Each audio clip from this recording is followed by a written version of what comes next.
What's up? It's your boy Austin Rutherford back here again today. I bought my first house when I was 19 years old, and everybody always asks me, how in the world did you buy a house at 19 years old? I was able to do this through making money as a teenager. I had the money saved through my teenage years to be able to put a down payment on a house when I was 19 years old.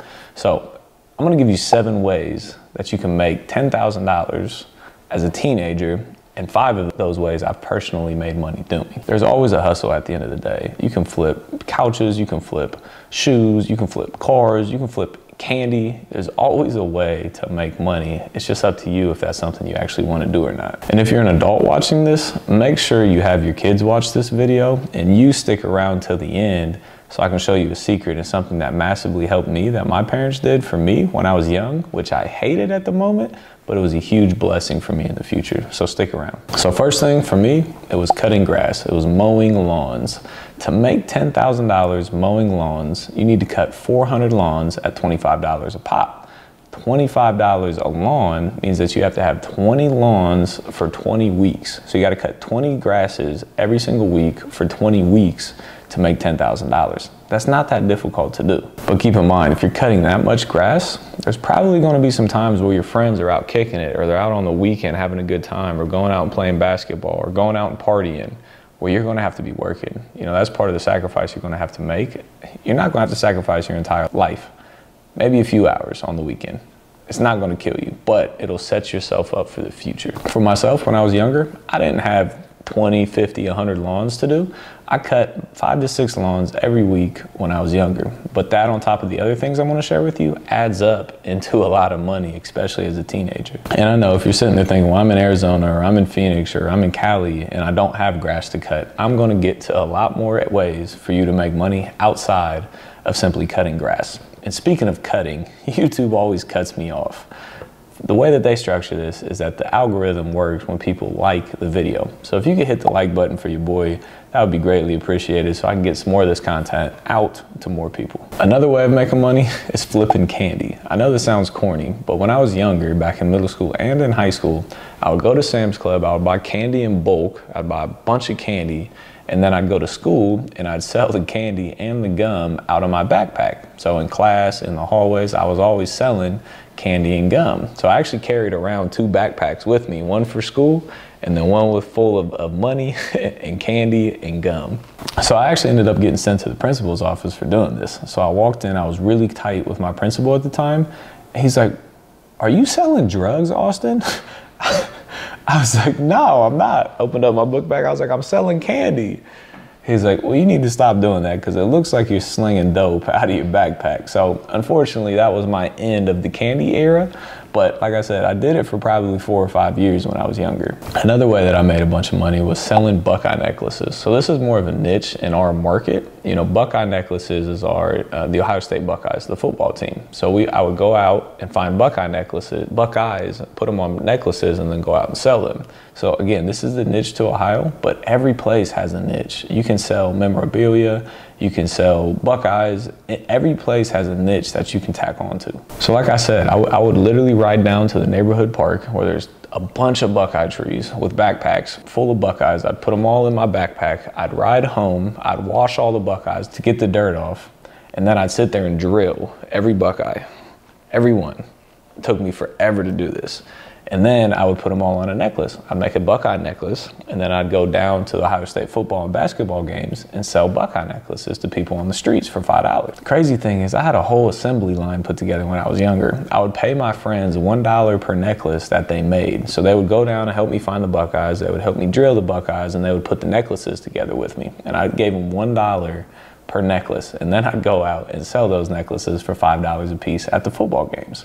So you gotta think about this. If there's a 12, 13, 14, 15-year-old kid running around with 100 Buckeye necklaces trying to sell them to people out there tailgating, I don't know about you, but if I see a kid hustling like that, I'm buying 20, 50, 100 necklaces because I respect the hustle, versus them seeing a grown adult go around trying to sell Buckeye necklaces. They're gonna be like, you know, you should probably go get a job or something. But for me as a kid, people love to see those things. So I was selling Buckeye necklaces left and right.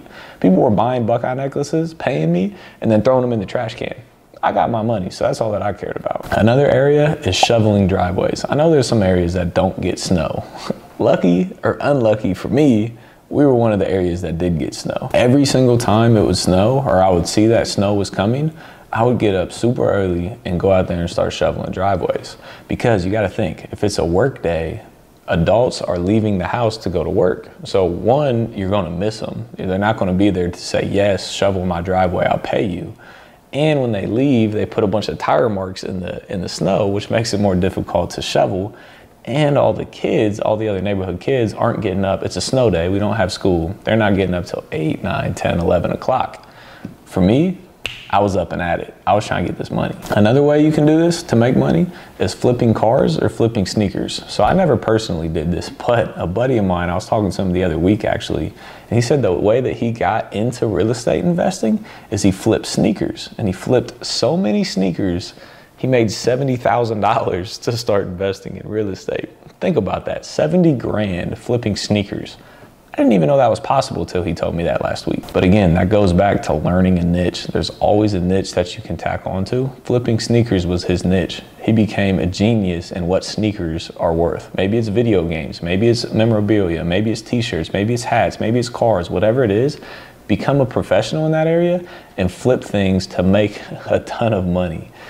This kid drove from Columbus, Ohio to Dallas, Texas, 2 days of shoe shows. He bought 100 sneakers, drove all the way back, and made 5 to 7 grand just off of those sneakers alone. That's dedication. That's being a master at your craft and loving what you do for an end goal. He told me, he said, my goal was to flip sneakers, make a ton of money so I can start investing in real estate. So for all you guys in like the desert, in Phoenix, Arizona, California, things like that, pool gals, pool guys and pool gals. That's another way to make money. Everybody out there has freaking pools. In Ohio, nobody has pools. Everybody in those states, Florida, all have pools. So they need somebody to take care of the pools.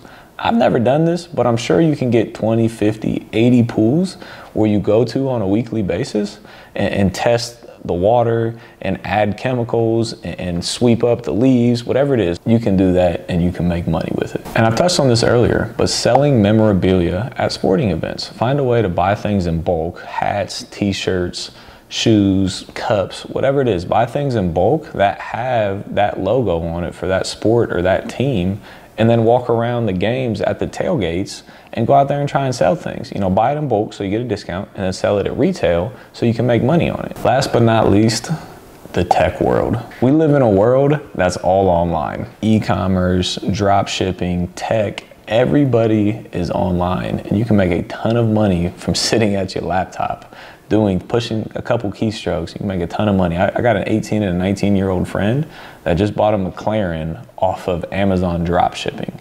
So there's a ton of money in the tech space and you can literally learn that from sitting at your home on a laptop. As you can see, there's a ton of ways of making money and being creative and putting money into your pocket as a teenager. But I can already hear people saying it. Well, I don't have time. Well, I'm young. Well, I was at this party. Well, I play sports. Well, I run track. All these excuses have always been there. I was a full-time basketball player. I played basketball all day, every day. I played in school. I practiced at night. I did all those things. But on top of all that, I still made time to go out there and make money, to do these things, to put money in my pocket. If I never did those things, I never would have been able to buy a house at 19. Think about how much farther ahead of the curve I am. People buying houses at 30 and 40. I bought one at 19. I just shaved 10 to 20 years off of my life to be able to enjoy 10 to 20 more years of my life with more money.